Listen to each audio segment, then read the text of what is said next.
Episode number 24, a special presentation of The Bellows, How to Get Hired in the Theater. All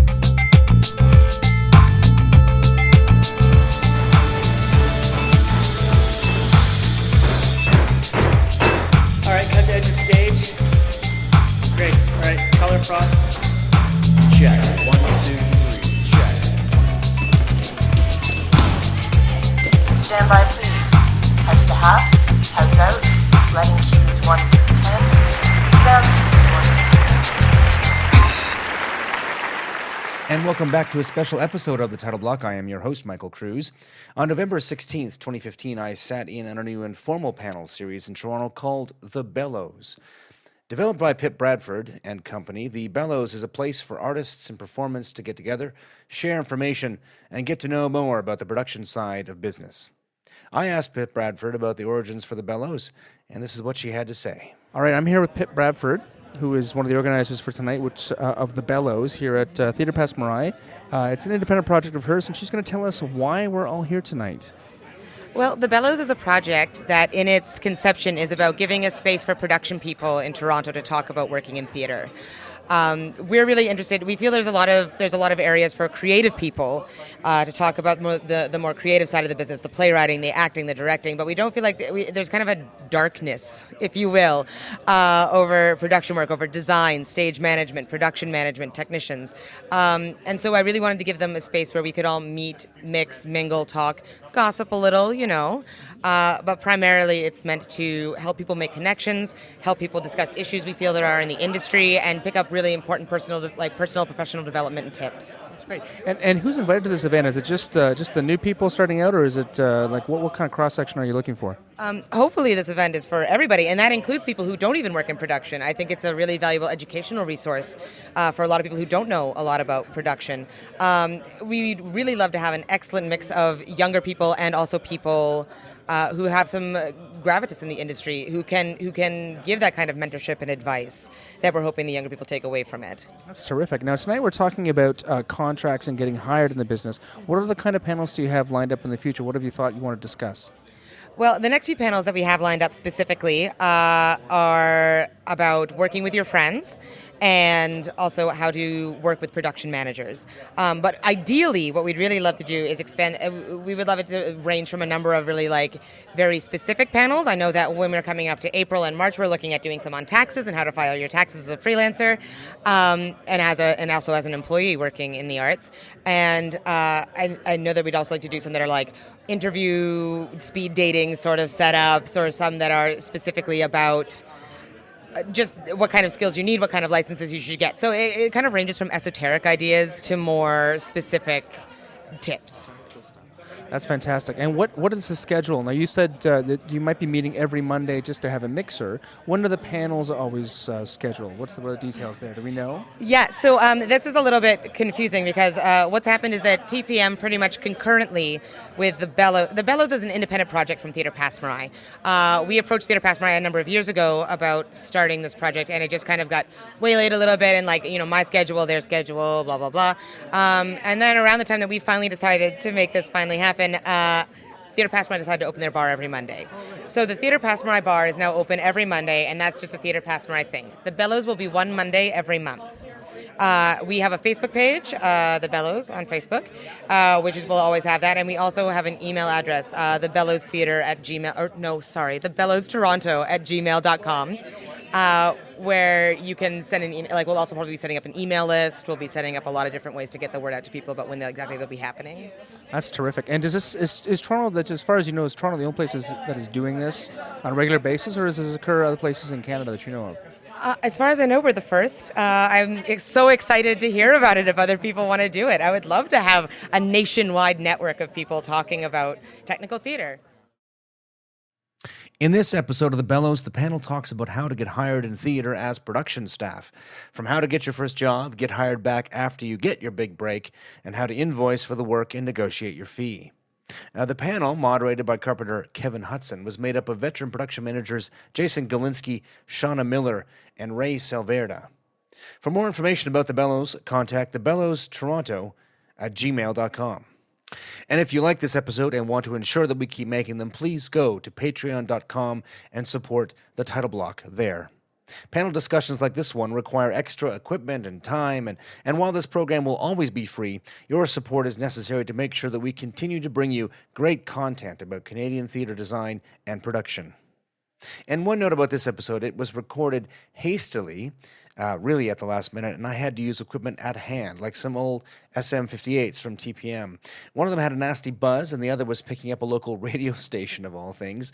Now, I've done my best to isolate the voice, and especially of Ray Salverda's, and I was writing the faders at the beginning to control the amount of noise, which meant that things got a bit jostled around. But the next one will have better equipment, and the problem should be solved then. Now, it's still important to bear with this one. It's a great discussion.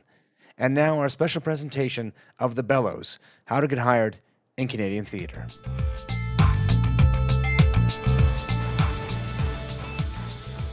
Pitch it to Kevin, because Kevin is going to run our panel. Awesome. Yeah, the theme of this month's panel is getting work and getting paid. Pretty much the two most important things we can say. Not to be any more solipsistic than I already have been, my very first job was here in this room. I had been going to college with a friend of mine, Ryan McDougall, who was a year ahead of me. He later ended up being the production manager of this fine facility. And he knew that I had done some plumbing in my previous life as a plumber's apprentice. The very first gig I did in Toronto theatre was actually fix the toilet in the green room backstage. So I started from the bottom, and it's pretty awesome. So without further ado, please, Jason Golinski is the current production manager of this fine facility. Yeah, Jason Golinski, production manager, technical director here. And happy that you guys are all here. If you wouldn't mind, give us either your first job or your favorite job, other than, present company excluded. Obviously. Okay. Outside of that, my favorite job is probably lighting design associate on Warhorse. Awesome. Hi, my name is Shanna Miller. I am a touring technical director. I have done production management and stage management. I'm also a freelance technician in the city. I have about 3 different false starts in theater. First one was on a dare in high school. We'll see how that turned out. Second false start was being a free box office person who then ended up working for the company as a stage manager. And the real start in Toronto theatre was with Ray Salverda after doing a school tour to his theatre and him getting me in trouble with my school, and then he hired me to do the Dream in High Park. Ladies and gentlemen, Ray Salverda. Hi, Ray Salverda. I'm currently the Director of Project Services for a company called BAM Productions here in the city of Toronto. Previous to that, I've worked at Can Stage, Soul Pepper, Mirvish, so many different theaters. Nobody ever hired me more than once, I guess. But I guess my first job was doing a show at the Oakville Center for the Performing Arts back in '81. A couple of CBC vets decided to try a theater season, and it didn't go well, but it was it just about broke me. But I persevered, and I'm still here. Awesome. Fantastic.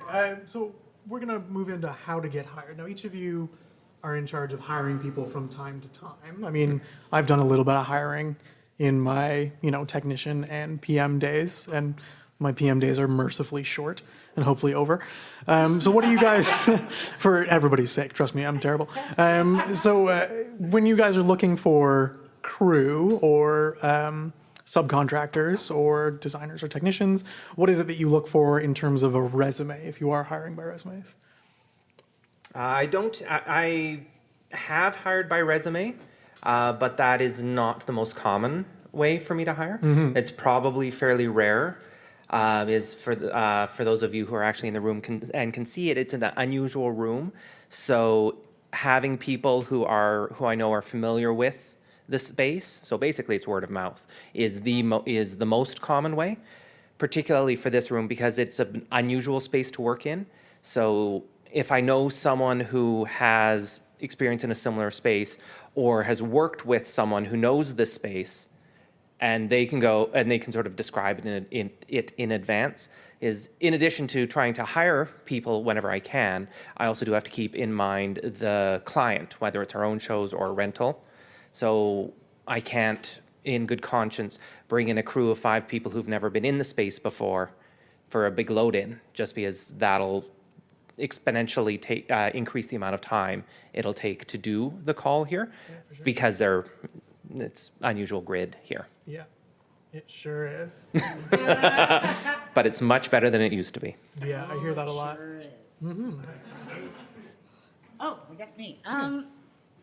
Usually when I'm finding people, it is become word of mouth, and I guess if there's anything I can put forth from that is you're as good as the last gig you did, whether it's call work, whether it is helping out a buddy unload a truck. You never know who's in that room, and who's in that room could be the production manager watching you help your friend unload that truck, and be aware of other people, other artists working in the space, and that production manager will go, what's that person's name? I have in the past been a call person on a gig and gone up to one person and said, I need your phone number, and looked at somebody else and said, don't bother. So if you take a gig, except my parents said, if you agreed to do something for the money, then do it. Right. Yeah. I do actually put a lot of stock in a resume. Word of mouth is one thing, but again, a well-crafted resume is really important to me, and grammar and spelling. I can't tell you, it says the world to me about the person. That's really good to hear. It's you know what? If you don't take the time to spell check a letter, especially with how easy it is nowadays, it says a lot to me about who you are and your work ethic. Sure. So I look at that quite extensively. And then once you come in and we meet, I quite honestly will put together teams based on personalities, because so often so many resumes are the same. So I'm looking for the personalities that are going to gel what I think is best for that team to get that job done. Awesome. Has always been the way I've approached it. Right. So presumably if you're hiring from resumes, you're hiring for a different structure of worker. You're not necessarily hiring casual crew members. You might be hiring on a contract basis. Sometimes I'm looking for, and now that I'm sort of removed from the Toronto theater scene a little bit, and I don't teach anymore, I find that just being out of it for 2.5 years, I already don't know the next generation coming up, and I find that very disheartening in some ways. Right. But it means that I have to take cold resumes, because there's a process for what we do. When we hire young people now, it's like we put them out in the warehouse first, have them help us put shows together, and then if we really like their work ethic, we'll send them out to site. But because we're dealing with clients that expect we want to make sure that they're going to fit the mold that will make us look good to those clients. Right. And that's very important to us. That makes sense to me. Awesome. So provided you get the job and you show up at a place and you're on time, which is absolutely critical, how do you evaluate a person so that you may or may not call them back? Are there any game breakers for you? Like, I know in this room it's going to be different than on a corporate gig, for instance, right. Or in short, I think it can basically be put down to, if you come in and you have your conversation, you figure out what you're doing first, you do that, and then you sit down and wait. Yeah. That is a remarkable way for everyone else, even if say I'm not in the room, I'll hear about it when it comes to, because I'll ask. Like the interaction between the crew, like Ray was saying, is important. Whether it's just on a lighting call or even more so in the kinds of gigs that Ray does now, but it's still important. So I ask Christopher or I ask David, who's the house technician in this room. It's whenever I bring someone new in, how they do. Did they do great? And I hear an honest reprisal, or not reprisal, it's not the right word. Could be if they did poorly. Appraisal. That's the word. Could be a reprisal. Yes. If I brought in someone that they did not like, I will hear about it. Yeah, for sure. But yeah, so Yeah, just that one example. If I'm going to pull a single example, Yeah. just coming in, sitting down, and waiting for the work to come to you, it makes a huge difference both to the workflow of the day, to the way the team works. If once you're done your job, take a look at it, your current task, and then go find the next one. Yeah, my secret trick for that, I always used to find where the broom was at the top of the day. And that way, if I ever found myself without something to do, I would go with the broom and pretend to be busy. Because Yeah. I'm still like shy about learning people's names and figuring out the roles on site. So my out was always, oh, I'm cleaning something. I'm just waiting for somebody to tell me what to do. That's good. That was my good. Because the modern equivalent, the equivalent now, I said modern equivalent, is, you know, a lot of people don't sit down on the call, but they'll figure out what your Wi-Fi password is, and you'll see them pulling out their phones and True. checking the email, whatever. And that's a huge problem, actually. Yeah. Yeah. Yeah, it is a huge problem. Like, put your phone down. If you're a doctor, then be on call. Yeah. But you're working here. Mm-hmm. You have coffee breaks. Yeah. People have illnesses. So checking, but actually, you know, surfing your Facebook during actually a lighting hang. No. Yeah, no. No. I've seen, there's been a couple people lately who, like, I respect and admire who have taken phone calls on the top of ladders. And I was like, half of me thinks, you know, you've kind of earned that. But the other half is like, that's just ridiculous. What are you doing? It's unsafe. Yeah, also unsafe. As I'm like still keeping my phone alive because I actually have a crew working and I'm not there. But that's a legitimate excuse. That's a legitimate excuse. Yeah. That's a Like, legitimate excuse. they so- were told that, so I'm going to put it there. But unless it's, you know, from the Elgin, then no one's getting through. For sure. Look for the next call. Keeping busy, but also too, I get really the phrase, you know how I would do it? It's about the end of it for me. Yeah, fair enough. Yeah, and it's get that a lot. Actually, being a woman in this technical role, it's like, you know how you should have done it. Wow, that would be really great had you actually been at the very first design meeting and Yeah. concept and budget. Yeah. I would love that information, but it's about 5 weeks too late. So, Yeah. yep. Yeah. You know, I've never been accused of not being blunt. I mean, if somebody's not cutting it or on a call or talking too much, I mean, Yeah. I'll just tell them outright right away. Mm-hmm. You just expect a certain professional standard. For sure. I like to have an atmosphere where people are enjoying their day. I don't like an oppressive atmosphere, but at the same point, you don't Definitely. want too much. You don't want too much horseplay. But you want to create that atmosphere where everybody's having fun. The constant talker, Yeah. can leave at lunch. The person who whines about the injustices of the industry and everything can leave at coffee break.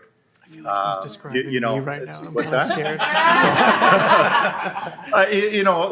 It's a work site, and I expect, I mean, if I booked you for 8 hours, I expect 8 hours work out of you. I don't expect 6 hours and 2 hours of listening to your philosophy on the arts. So it's because, again, people are paying good money for us out there in the workforce. I expect that 8 hours out of people. And, Yeah, for sure. Without being a slave driver, but we've got a goal to achieve every day. Yeah. And I make sure that I let the crew know where we have to get to by the end of the day. That's a good one. Yeah. Do you guys find this is something that I've always had trouble with as a crew person, is hustling for the next gig, and I just kind of don't have that salesmanship necessarily to try and be like, oh hey, what are you doing in a week? You got any more going on? I'm really uncomfortable actually doing that. Have you guys discovered any good strategies that people have approached you with in terms of, like getting the next gig without coming on too strong? Or, I mean, maybe that's a bit of a pointed question, but Perhaps. yeah. I would say that as bad as I am about doing the same sort of thing, if I'm on a call, it's tough for me to go and say, hey, do you have anything else coming up? Yeah. But that's one of the best ways. Yeah. Is that's well, also, as employers, do you welcome that sort of thing? oh, yes. Yeah? Always. Always. Because that doesn't mean I can say yes. And sometimes I feel bad if someone comes up and I like the way they worked and they say, do you have anything else? And I'm like, no, check in a couple months. Yeah. But sometimes that's all there is for me. Well, and you do calls quite far in advance as well. Yeah, earlier today I was putting out calls to the end of January. Yeah. So, but yeah, no, I don't have any great tricks for it. I'm not done getting the calls pay up. I'm not done yet. Yeah. What do you think? I mean, apart from, running the risk of being the constant talker, do you welcome a bit of hustling at certain gigs if you've just met the person? Like, You know what? If you don't, I'm not getting any younger. Yeah. And so Right there's on. only so much information that can stay in here. Yeah, fair So it's the people who stay in the forefront are the ones who get the jobs. And it can be as simple as a drop-in email every once in a while. Hey, Ray, anything coming up? And I appreciate that because then it brings the people to the forefront. And it's just like, oh my God, because it's amazing how quickly things can come up. For sure. And suddenly it's like, oh, who can I get to do that job? And the people who stay in touch are the ones who I tend to hire more. Yeah, sometimes a little bit of So I serendipity. don't, hustling is not a bad thing. You have to do that. You have to sell yourself. Yeah. And that's how you advance within a company. Right on. Has it ever gone wrong for anybody who you maybe didn't have a good impression of and just like, hey, what are you doing for the next month? Has it ever gone wrong? Well, for you? you know what? If I don't want to hire the person, I'll just say I have nothing for you. I'll be that blunt. It's, Yeah. it's because there's no point in lying to the person and stringing them along. This For way sure. they can go and concentrate somewhere else. But it's, and some people are just too early on in their career for the job that I'm looking for. And Definitely. And I'll be very honest about that as well. It's like, you don't have the experience yet for what I'm looking for. I think there's a stepping stone, or a path that a lot of people have to follow. Yeah, for sure. I actually had that happen to me. The company that I worked for was a young fringe company, and we did a couple of shows, and they were doing a larger show, and they said, we can't use you because you're not an equity stage manager and you don't have that skill set yet, and if you actually go to school, we'd love to have you come back. And it pushed me to then go back to school for... Oh, yeah, you do have your card, don't you? Yes, I have a card. Yeah, you do. Yeah. I had forgotten. But did go to school, and letting people know. They just, especially I think for Jason and Ray, that size of crews change. So everyone has their core people that they kind of deal with, and then sometimes it spreads out. And if you're not in the forefront when that comes back around, you can get lost. Yeah. And let's be honest, somebody else is going to do it. Might as well be you. Yeah, totally. No, that's true. I can think of one thing that sort of helps with that. When people are doing calls, even if you can't, and you say you get an email or a text or something like that, respond to it. You just say, no, sorry, I can't. It's the ones where you feel like you're talking into a void and you don't hear anything back. And also, one, because you don't know what they're thinking, if they even got it. But also, it just brings them back closer to the top of memory, the top of mind. Or if you're doing it by text, it's literally when you're scrolling down, I need one more person, oh who? Grab your phone, you start scrolling down. The person who responded last, even if they said no, will show up first, is a bit of a trick that can sometimes help. That's good to know. So yeah, because there's definitely been times when people have been calling around and they work down the list, they find me, and I'm like, okay, I'll get back to you, and then 15 minutes later, somebody else has taken it. Just so like the idea of responding right away is really important. I have a note here, so I don't know if this happens anymore. I guess the question I'm leading up to is, so after I fixed the toilet in the green room, Johnny Rook, who was the production manager here at the time, got me to fix like a sink in his house because he didn't want to do it. And eventually I was at the bar here, and he offered me, I said, oh, hey, I do lighting calls too. And that got the ball rolling. And, 3 drinks later, I was doing the Fringe for him that summer. Is that something that happens anymore? Like, do people hire at the bar anymore? Or is that a thing of the past? I think it can still happen anywhere. It's you meet someone, you like their attitude or their work ethic from what you can tell from whether it's at the bar or anywhere else, and it's not necessarily going to get the most accurate. But no, I think it still happens. Just wherever you run into them. You should all have a beer. That's really good to hear. So this event was super useful, right? Yeah, when your guard is down, like it's, you know, like, yeah, at the bar, not necessarily having to drink, because there are people who don't, and that's fine. But being social and being professional, Yes. that is a thing as well. Like, Yeah. there's a lot of times being on tour.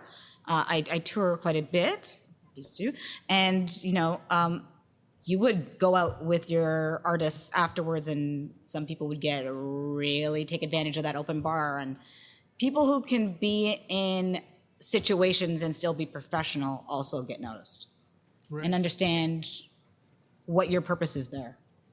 So, Yeah. I mean, it's not so much the bar anymore for me, but social situations. I mean, this is why I'm here tonight. I've been out of the circuit for a little while. It's nice to see who's actually still working in theater in Toronto and get to meet some people again, because I always do need staff. Yeah. And it's easier now if I can, attach faces and say, oh, here, I met you there. And so for me, social events, I don't get out to them that often anymore because, you get busy and whatnot. But that's the purpose of coming to them, is to, it used to be the bar, but now with, the fact that I have to drive every night sort of limits that. So. that's good to know. I'm free in December, by the way. Yeah. I just filled my call. Well, my contract's over in May, so May to July is just open for me. Speaking of social, so I'm not on Facebook, which makes me a bit of a pariah and a kind of a Luddite. But there was a phenomenon for a while. I don't know if it still happens where people make calls on Facebook. No. As a Luddite, I find that repulsive. But like even text is too casual for me. Like when I say call, I want to be called. Is this something that you guys are with me on, or am I just being a ridiculous person? I also am not on Facebook. Well, I guess technically I am, but I check it about quarterly, about every 3 months, and see who else has said things, and I get bored and turn it off because there's too much. Yeah. But that was actually one of the questions I did want to ask everyone here. And one of the things you brought up was, when I took the job here, I started because I felt email was the way that everyone was doing it, but I felt that was a little bit too informal. Right. Because people were sending out a mass email to 40 people saying, here's all my calls, and then just waiting for the response. And as a technician taking calls, I felt that was a little bit too informal. So I went to texting. Because while it's not a call, it at least is something that you can, with any ease, you can only send it to one person at a time. It's personal. Right. Or if I have a lot of them, I'll go back and still do an email. But I'll try to make sure that it's addressed to the right person. I will make sure I go through all the shows and all the calls on the list and make sure they're relevant, rather than just sort of sending it out by shotgun. So I'm sort of in between, I think, on that. Right on. Yeah, I've definitely found email at certain venues to be a bit troublesome, because if there's a large call list, it means I'm not there. I'm never there. I'm never the first one to respond on that sort of thing. Right. Partially because I pay for data on my phone, so it's turned off. So when I go home, I get to check it. And that's just like having it on an email list has never worked for me, really. But, I think I've come around to that more than anything else. Yeah, and I just haven't found a really good way to track who I've asked and who I haven't. Right. I'm doing it by phone, because I'm not always at my notepad where have I asked this person about that call? Mm-hmm. Yes, no. They call me back later from a message. I'm like, which one? It's just easier to track otherwise, which is the reason why I've gone electronic. Yeah. I don't mind email. I really dislike Facebook. It's a social media thing. Like you want to show me pictures of your vacation, that's fine, but it's not a business. Yeah. So, email is fine for me. I find that friends, when I get a text from a friend, it's usually more urgent kind of call for me, but email is fine with me. Facebook, no. Yeah, I think I've come around to email, which is a weird thing to say in 2015. I still like to pick up the phone and call people. Yeah. But it's interesting because the 30-year-olds in the office where I work all tell me that they don't answer their voicemail, which just is, I mean, how many people here don't answer their voicemail? Really? So It's true, there's Chris so never so answers what the is the voicemail. primary form of communication for you? I'm just curious. Text and email. Text, email. I mean, I have no problem with email, and the phone. That's just it. It's texting is not big on my radar, but I find it curious that what I thought was a very effective form of communication, the phone, is not working for the 30-year-olds in my office. That's really funny. So you want to? If I could interject. Yeah. I just find for me personally, I'm never in a place where I can pick up my phone. No, but Right, that's why right. voicemail is there, right? Yeah. Which And by the time I go to call you back, you're out of the office. So I can Right. respond by email at my convenience. yeah. And I understand that the urgency of using a phone and the personal touch of using a phone is extremely helpful in a lot of situations. But I just find I am so unsuccessful at being able to call someone back at a time when I can actually reach them. That makes sense. And again, I think you'll find that most production managers or whatever, their phone is with them 24/7. I mean, I shut my phone off or I leave it in another room at night. I mean, I gave up, I realized how stupid that was to sleep in the same room with it. But, if I've called you and I want to talk to you and you decide that the first time you can talk to me is 8 or 9 o'clock at night, I want to talk to you at 8 or 9 o'clock at night. Because I've called you for a reason. I want to talk to you. So Right on. calling me out of office hours, is not a big deal. If it's not good for me at that time, I'll say, listen, when's a good time for me to call you back? So for me, just because I prefer that personal touch, but then going back to what you said, when I do start to make offers, welcome to my new corporate world, I actually have a form that I have to fill out. So every time I talk to somebody, I fill it out. What's the date? What did we talk about? Did I offer you? Did I make you a concrete offer? How much did I offer you? What am I paying you per diem? What did I tell you about your hotel arrangements? So everything we talked about in that phone call, I now write it down, again, because I'm getting older. And this way, because sometimes I'll talk to 20 to 30 people in a day, I need to keep straight who I've talked to and what I've offered. Right. And then I have to, now I can go back the next time I make the phone call and do that. And it's, a welcome to my life of forms and, but I have to do that just to keep things straight and organized. Right on. I think forms is a good segue into invoicing. So we'll move into how to get paid. Because this is a surprisingly difficult art for a lot of people. I know it took me, paperwork intimidates me a little bit.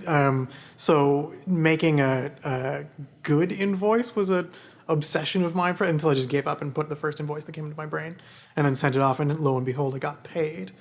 So, I mean, being prompt is obviously critical. I know somebody once tried to give me this preposterous excuse as to why I wouldn't be getting an invoice from them for 6 weeks or something like that. And I was like, well, you're just not getting paid then. The company that you're working for will be shut and will never do another show again in 5 weeks. Yeah. So what are you talking about, this 6-week cycle? It's ridiculous. Invoicing is still pretty common, I think, when you're a freelance player. I know I send out a lot of invoices for just one-off carpentry work, although a lot of venues have moved to sort of timesheets with the goal of making you an employee. So I wonder if somebody on this panel could save me by going a little bit into what the difference is between a freelance person and an employee under Ontario's new thing. Well, it's not Ontario, it's federal. Okay. See, that would be very helpful to know. Yeah. Yeah. So basically what it is you are considered an employee if you are taking direction from somebody else who is telling you when you start work, when you finish work, and what the job is you're doing. Right. So if you're going to freelance, technically under Revenue Canada, that means that I've hired you as the production manager and you're putting together the schedule, you're doing all of that, and you're working with a certain amount of autonomy, right? I've hired you to achieve a project. Yeah. So if you're coming in to do a lighting hang Under Revenue Canada, you should be hired as an employee and you should be being Because charged, line starts at paid 9 or tax. whatever, yeah. Exactly. Okay. You have very little say. I'll plug this in with my right hand now as opposed to my left. You know what I mean? Like totally. that doesn't allow you. So there's some very strict rules. I mean, that's just one of them. There's some very strict criteria for what makes you an employee versus. But that's the first and foremost is are you And then if you are going to be a freelance employee, then you need to be registered as a business, either with just a simple HST number or you incorporate. Right. So you now need to do that. And if you are going to continue freelancing, then make sure you have the proper insurances and everything else to back you up because, this is becoming a more litigious world all the time. You want to make sure that, you're going to take care of that, and then you can just try and ask for more for your fees. Good luck. Yeah. I mean, it all snowballs, but Yeah. Yeah, I think one of the reasons that a lot of the mid-sized theaters, as you pointed out, are tending more towards the employee status is because there has been a history of people working as freelance when they're not. And one of the other things, and this is both, I guess, this is less so for litigious reasons, but that's still true. But it's when you're an employee, your employer pays into WSIB for you. Yeah. And so if you are injured, and you are not an employee, then it is very hard to get any sort of assistance out of it without going a litigious route. So that's just a really big one. It's one of the reasons why TPM went that way, was so that everyone who works in the space, heaven forfend, if they get injured, there is a clear paper trail so that they're not fighting to get WSIB, to get any health assistance if someone is injured. And I think a number of the spaces are going that way, primarily for that reason, as well as just to help protect the freelancers out there who might not be supported if they're injured. So I mean, for also other companies I've known, like Buddies now, even if you're a rental company renting that space, all workers go on their timesheets to make sure that, again, that company that's going to close in 5 weeks, those individual workers get paid. Yeah, for sure. And then they being larger, can go after to make sure that those funds actually move along. Yeah, I don't remember who precisely, but there was a brief moment of resistance for people to be like, no, I want to do my own invoicing and blah, blah, blah, which doesn't make a lot of sense, really. Well, it's there for their protection of their employees, and it's there for the protection of the theater company as well, because it hasn't happened recently, but it has happened years ago where Revenue Canada went after certain companies because people weren't claiming it on their taxes. Right. And so they would go back through all these invoices and say, okay, well, there's all this, and now you owe us this much. And so it's a huge burden on the companies as well, because if you don't pay the taxes as an individual and the government can't find you or collect from you, the company has to pay that tax burden, and it's not fair to the companies that you're working for. Yeah, you're right. So it's a combination of both, but it really is a great protection for especially those of you who can't afford to carry disability insurance. That's $2,500 a year. Yeah, and when you're starting out, it's that's a lot of money to pay for something that when you're 21 and indestructible, you might not need. So that was actually one of the this is embarrassing, but that was how a company I worked for very briefly, I was not qualified for the record, got rid of me. They said, look, we can't actually continue to employ you unless you bring your own insurance to the table. And I was like, well, I can't afford that. And they said, okay, see you later. And that was their kind of sly, kind of cunning, kind of evil way of just letting me go because I was not good enough to do that job. And fair enough.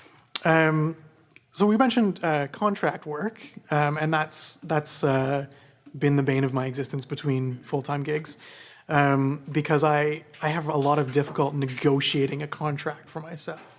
It usually ends up that I hear about a PM gig or whatever gig through friends or whatever.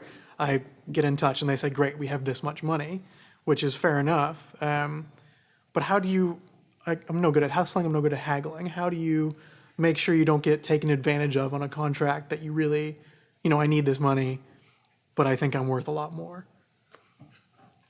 I think, quite honestly, if you're going into a project, Yeah. you look at what other people in the project are making. Yeah. Shanna and I were talking about this just a little earlier, and, we were talking about pay weight. And quite honestly, the way I set my rate back when I was freelancing was I would not make less than the head carpenter. Right. So when I'm going into an IATSE space, if he's making that much an hour, I'm making that much an hour, benefits in. You know what I mean? It's like, because I'm not worth any less. So you have to, I think you just evaluate what everybody else is making on the project. If everybody else on the project is making $300 a week, then you're worth $300 a week.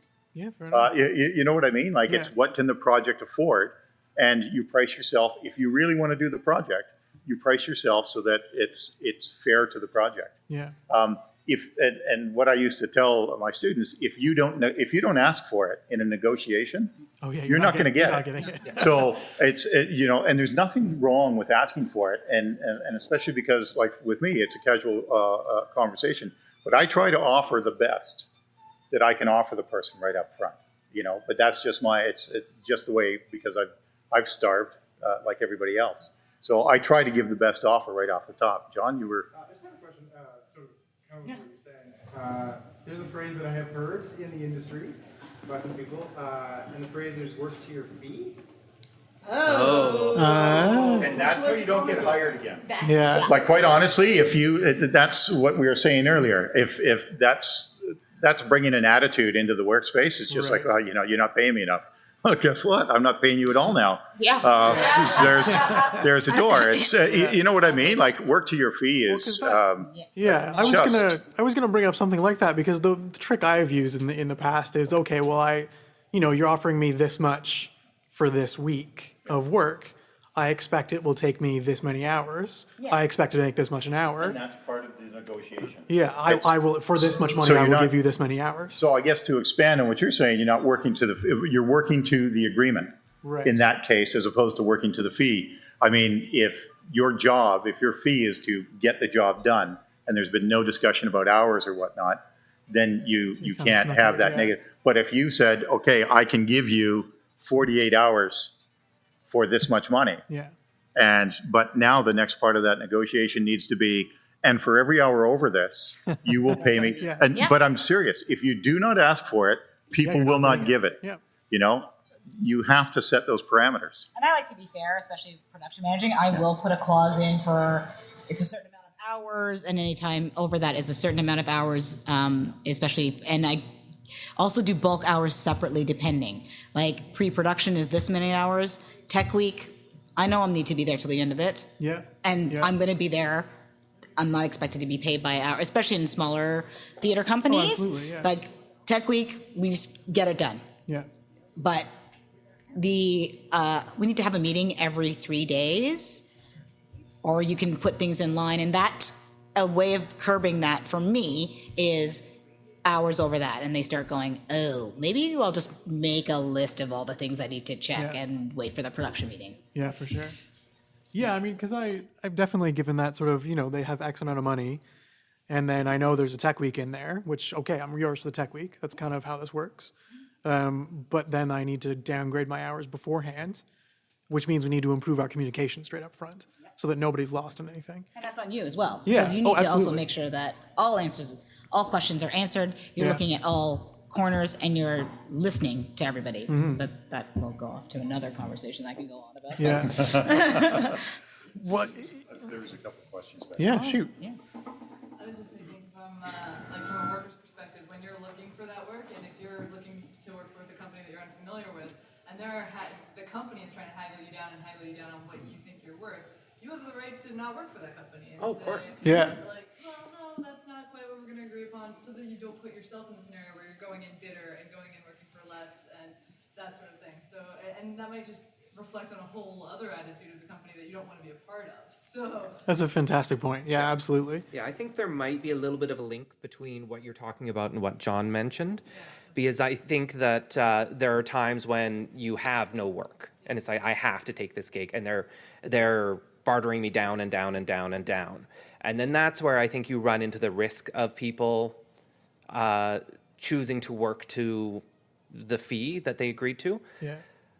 But that is not good for getting rehired. That is not good for, I think, the attitude and the environment in the room, and also for yourself as you move forward as a professional. Yeah.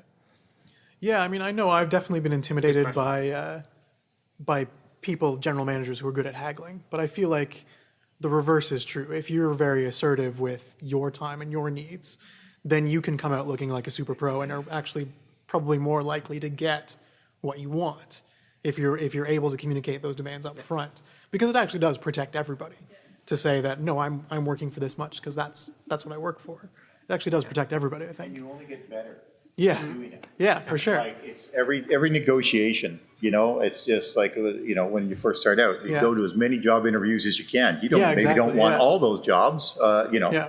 but it teaches you how to get better at it. And learning how to negotiate, you only get better at it by doing it.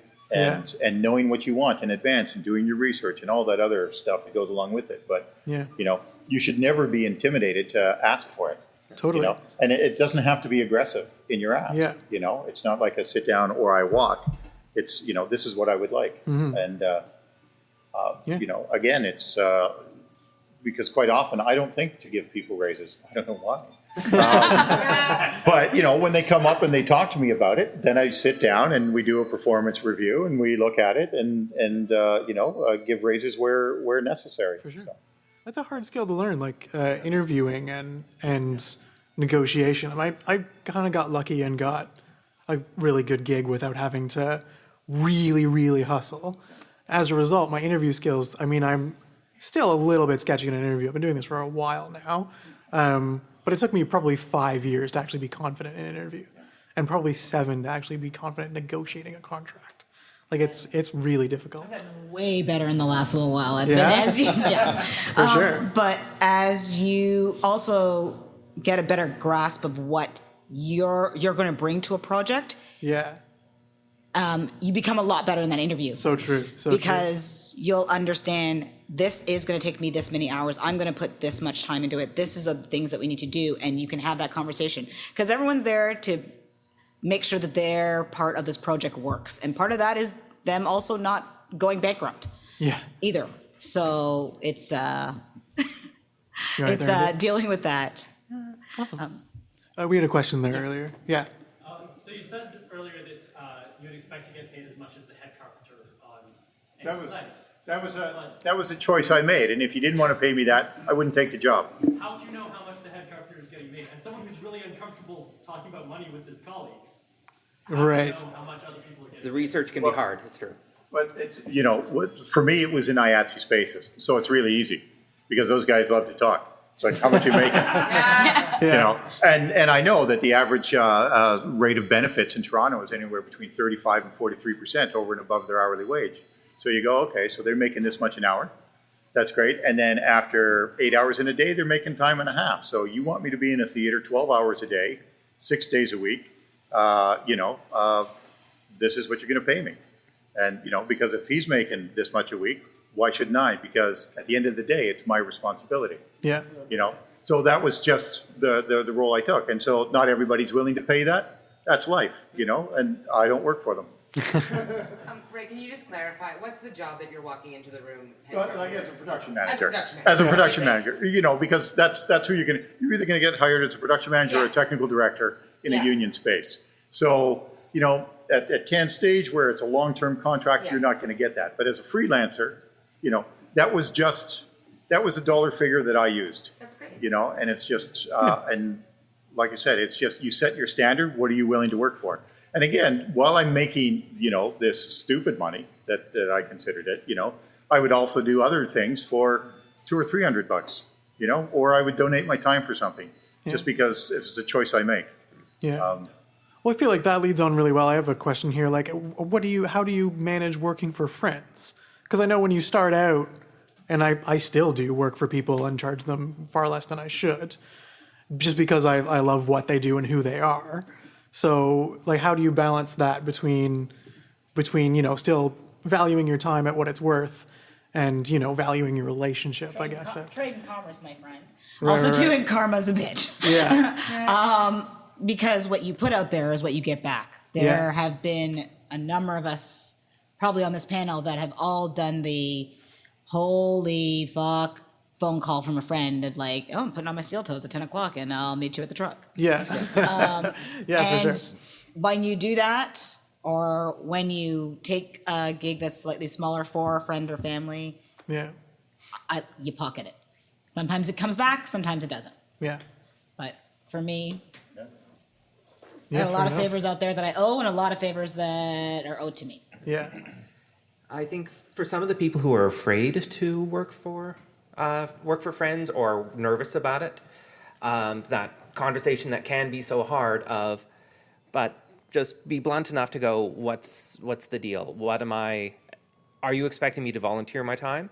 If yes, and I agree, great. If no, too bad. But yeah, what are you trying to do? Just have the conversation. Is at that point, even if it gets a couple of feathers up, then that's all it does. If you go through an expectation of what you thought you were going to get versus what you do get, on either end, as the friend who's hiring someone else or the one being hired, once you get to that point at the end, then the stakes are a lot higher, and you can lose friends over that, which is always unfortunate. Yeah, well said. Yeah. Yeah.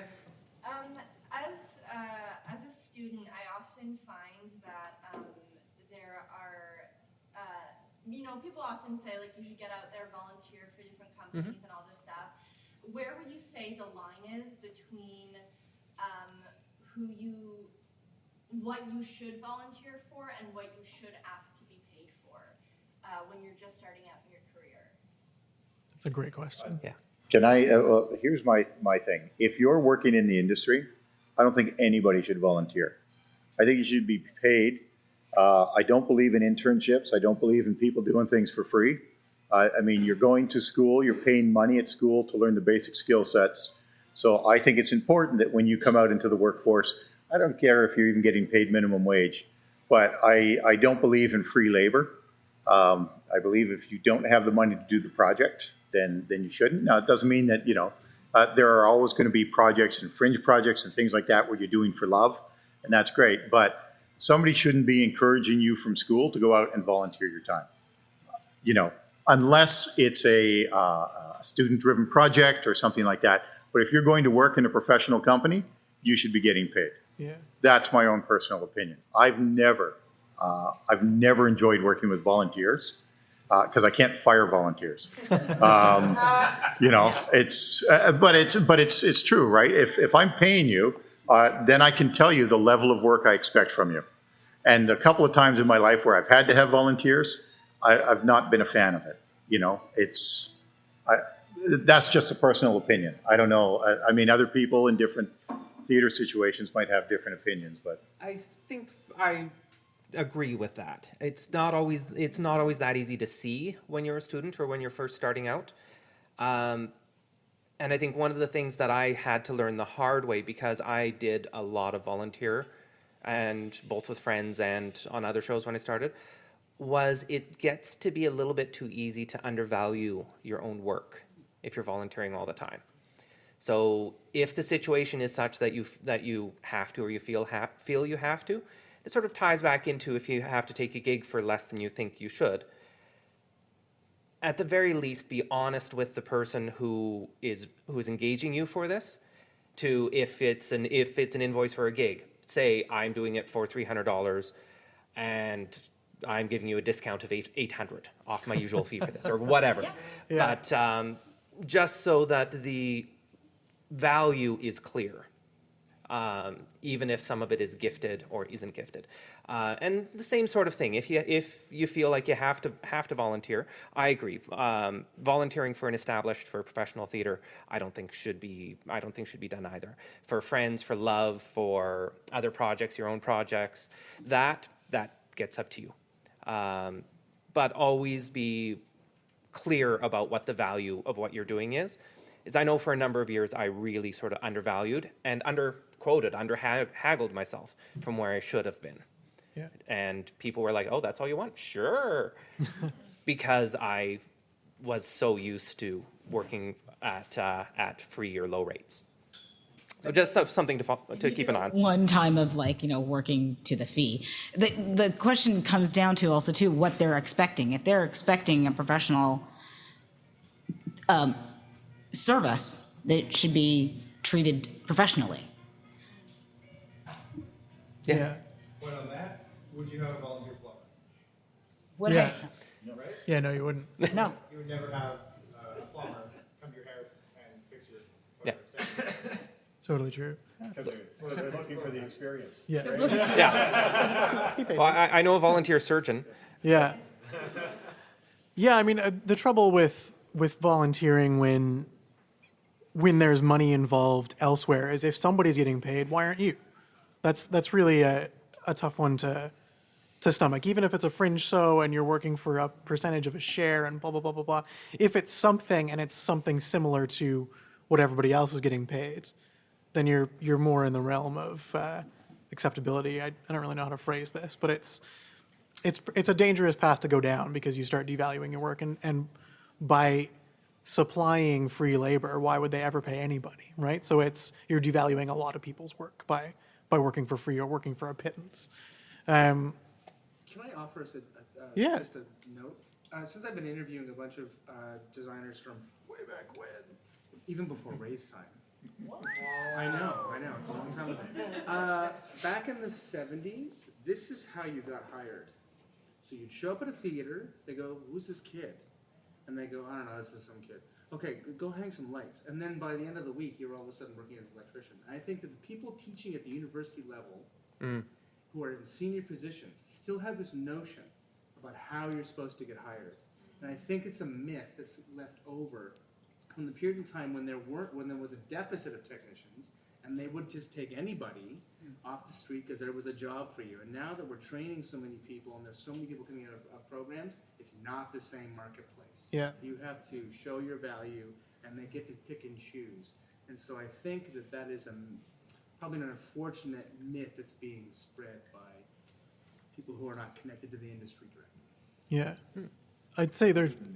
Not including you. Not your Yeah. present companies. Yeah, it's tough to value your work properly and to get paid and to get that work, but it's almost more important to get hired the second time than it is the first, because there's an enormous supply of labor out there at the moment. I think we're just aiming at digging them all up, but every year more people graduate from Ryerson, and they're all terrible. I'm joking. I didn't even go to university, but yeah, yeah. But yeah, I feel like just like we're talking about haggling. Like if you go in hot and you're just like, yeah, this is what I'm worth. I can give you all these things. It's much more impressive than showing up and working for free, I think. Yeah. So I just wanted to sort of tack on to the thing talking about designers. So coming out as a sort of new set and lighting designers. Lighting design, you seem to sort of get the same respect as technicians. It's your job, it's what you do. Set design falls into a really weird gray zone where they never want to give you credit for what you do. They don't want to trust you. They want you to be head of props usually as well, and yeah, do all the running around and all the yeah. Doing the orders for all of the things for two things right now, and it's one of those weird places where you can usually lighting design. It's like the scary math thing. They're like, yes, you understand the math stuff. I will pay you to do it. As soon as it's like MacGyvering weird stuff from the dollar store at Value Village, I like. Everybody thinks they can do it. Paying you to do that thing, and it's that thing where senior designers who you go to school with and who teach you are really like, oh yeah, volunteer, design assistant, intern, and you never get paid for it, and it's really hard to like make that break in, so you end up doing a bit of everything trying to get that one edge in as a designer. Right on. It's tough, and I got to say that I still think in all of Canadian theatre, probably set and costume designers are the most undervalued people in the country. Yeah. Like when I just look at the pay scales of everybody else, why anybody would want to be a designer in this country is beyond me. Absolutely. Bless you for no, but it's just I think we so undervalue the work that set and costume designers put in, and I think lighting and video designers are paid fair, but set and costume, way undervalued. Well,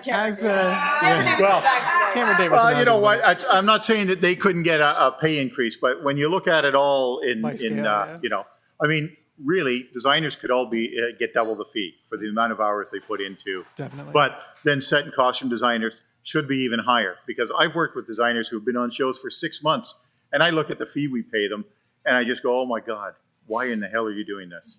Yeah. And I look at lighting designers who have to do 18 shows a year to be able to pay their mortgage. It's how much can they put into that show when they're doing that. So, without meaning to sidetrack this, I tip my hat to anybody who chooses to be a designer in this country. Yeah, I mean, I just want to say, as a head carpenter, a good set designer is absolutely worth my weight in gold. It's spectacular. The difference they will make to a show, getting clear and concise information and decisions on time is unbelievable. An interesting thing working with senior designers who come in and do a set design, and then some of the younger designers, myself and other people who I work with, where we have to be the carpenter and the designer. So we're going to end up overtaking them when eventually we get the cred, because we do the construction drawings already. And it's a weird thing right now. But a lot of them started that way too. They had to paint their own sets. Yeah. People I've run into don't do drawings. That's incorrect. That is terrible. If you want it, you need to draw it, preferably electronically, because it's 2015. But anyway, that's a totally other topic. A totally different Bellows topic. We'll get there. In the interests of bringing this to a conclusion briefly, let's focus in on hiring assistants. I don't know if you guys ever do it, if you have the money to do it, but in terms of, this is important for the designers in the room, especially, and people looking to get their break, and I think it also ties into what fee you work for, but how do you guys find or treat assistants? Just to be clear, you're talking about like PMTD assistants as well as design assistants, or anything you can offer? Anything, okay. Because you presumably have hired and had both, and probably been both. I've been both. Yeah. It's always, there's a saying for it, I can't remember. But I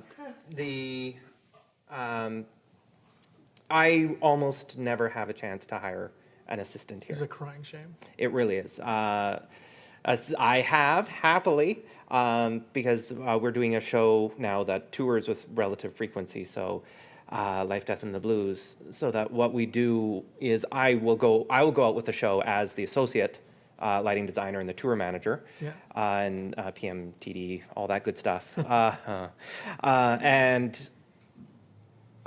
So there is someone who is here, Rebecca, who I try to hire to come in to be me while I'm gone. Yeah.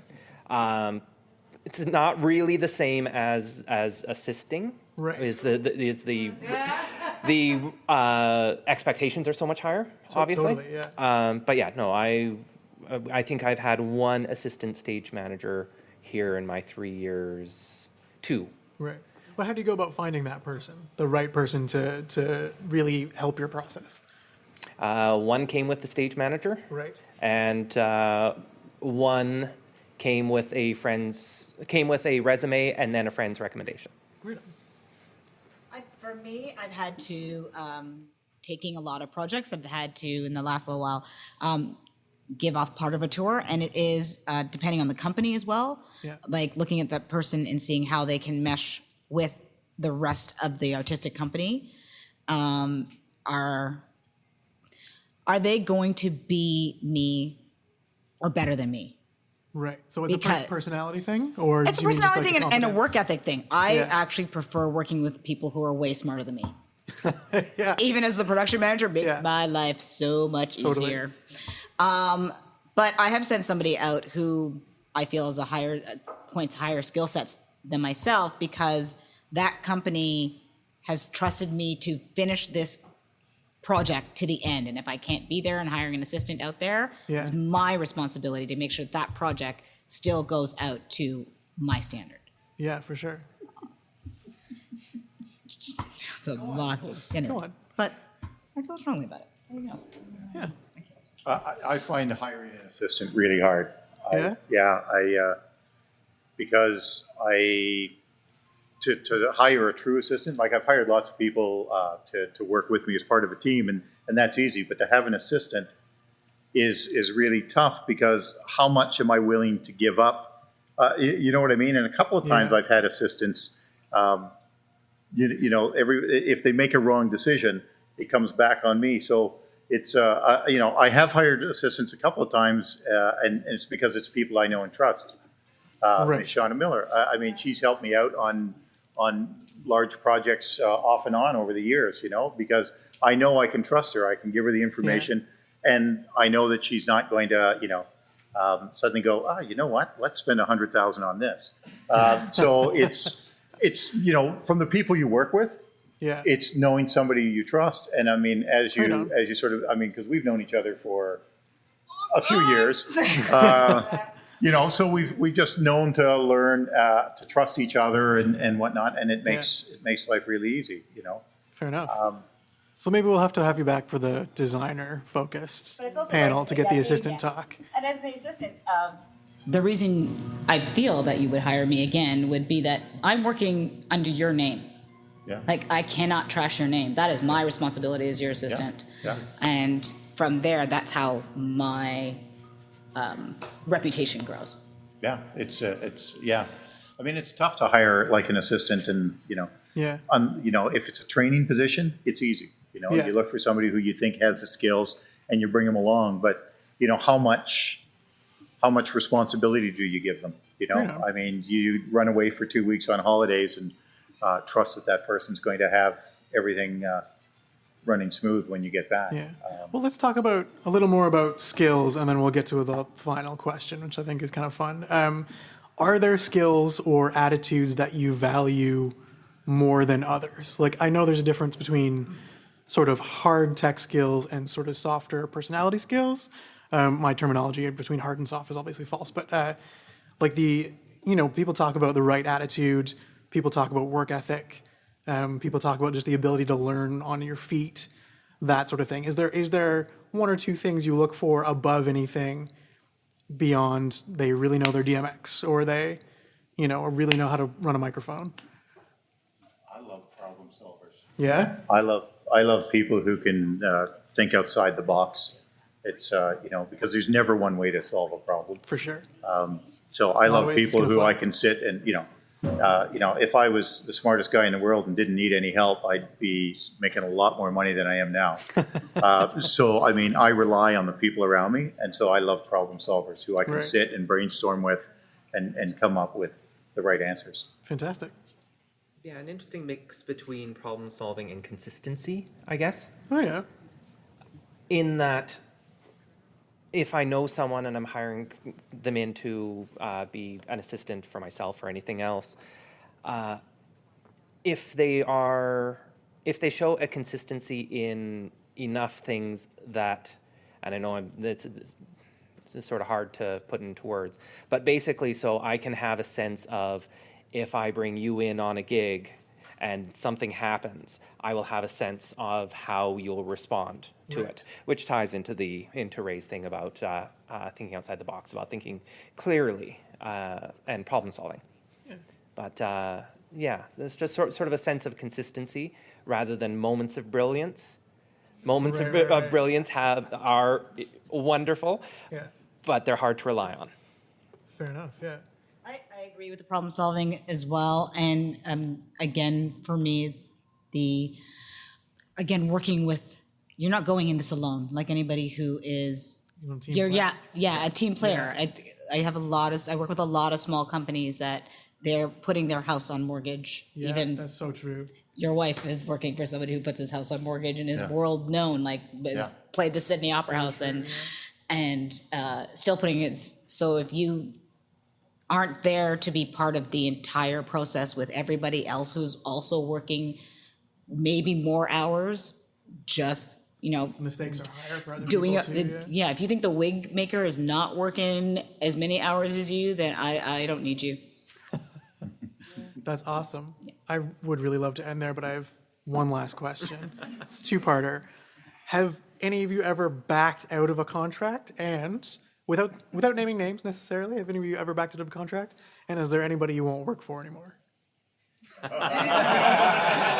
Yes. Yeah. Yes. Stories are appreciated. Names, I wouldn't say no to names. Absolutely. Is there anybody we shouldn't work for anymore? Is there anybody that I shouldn't work Hey, for? turn anymore? off the recorder. Wait, I gotta get this for president. Yeah. Are there any shows I've backed out of? Because sometimes it happens. Like sometimes you'll have a contract 6 months in advance. The dates suddenly change, and Yeah. you're just not available. Yeah, that one I've definitely done a couple of times. It's like we've talked about doing something, and then something changes. Oh, I got a tour at one point and had to turn down a couple of weeks of work, and I just tried to make sure I did it as soon as I could to give them as much warning as possible, and they were very amenable to it. I don't know if they're happy about it, but they were fine with it. Yeah. Because those things happen. Yeah. Yeah. Yes and yes. Yeah. One was a tour that would have been 3 stops. It was the first time working with the company, and so I actually did a contract that was just for the first stop. Yeah. You never know if we're going to mesh. Yeah. And when they tried to send me a contract for the second one, I sent them a letter explaining why that wasn't going to happen again. For sure. Yeah. So I explained why I wasn't coming back. Yeah. Wished them well. Sent every single stitch of paperwork that I could to leave it on, I didn't leave them in the lurch. That's professionalism. Yeah. But that was it, and done. Yeah. I've left a couple of contracts early, which to me was always like a big taboo. But quite honestly, working for companies that don't support you, it's just like you know what? It's not worth the grief in my life. Right. And so I've especially when they start to blame the technical side for other problems, and it's just and so that list of people I'll never work with, unfortunately, is gotten longer. The longer I've been in this business, it started with the very first company I worked for. It was the abuse was unbelievable. Right. To those of us on staff. And I was ready to get out of the business, and my instructor at college at the time said, "Well, Ray, you've worked for the worst." He said, "Now," he said, "it's your job to go out and make the industry better." And quite honestly, it was just, Amazing. verbal abuse, the hours of abuse, everything like that. It was just an awful situation. And I've always vowed that I would never get myself in another situation like that. And whenever I've seen even the beginnings of the sign of it, I've left. Yeah. And that goes to the way boards of directors have treated people. I walked away from Can Stage years ago because the board of directors came in and started to undermine the artistic director at the time, and I just thought, I can't live through that again. Right. I lived through it in Blythe. So there's just some things that it's just not worth it. Right. So I handed in my resignation as soon as I saw the board was doing that. You set your values, what you're willing to put up with in this industry. Yeah. Great. I loved every single second of that. Thank you guys so much. It's been an absolute pleasure. Hopefully you all learned something.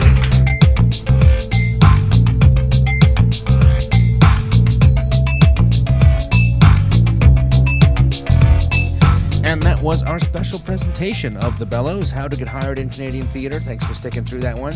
The music for this podcast is by Vern Good with voiceover by Gabriel Copley. Please go to iTunes and give us a review.